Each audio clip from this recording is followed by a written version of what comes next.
مشاهدينا الكرام، لا تنسوا الإعجاب بالفيديو والاشتراك في القناة للتوصل بأحدث الأخبار الوطنية والدولية. حل المنتخب المغربي مساء يوم أمس السبت 24 شتنبر بمدينة إشبيلية الإسبانية تحسبا للمباراة الودية التي ستجمعه يوم الثلاثاء المقبل بمنتخب الباراغواي.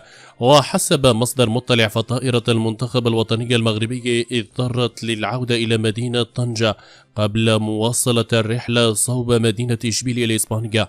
وأضاف ذات المصدر أن سلطات الطيران المدنية الإسبانية فرضت على طائرة المنتخب المغربي السفر إلى مدينة طنجة قبل إكمال رحلتها إلى مدينة إشبيلية بعدما رفضت الترخيص لها بالسفر من مطار البرات ببرشلونة إلى مطار سان بابل بإشبيلية. ويواجه المنتخب المغربي نظيره الباراغواياني وديا يوم الثلاثاء القادم في إطار استعدادات الفريق الوطني لنهائيات كأس العالم قطر 2022. نشكركم على حسن المتابعة. إلى اللقاء.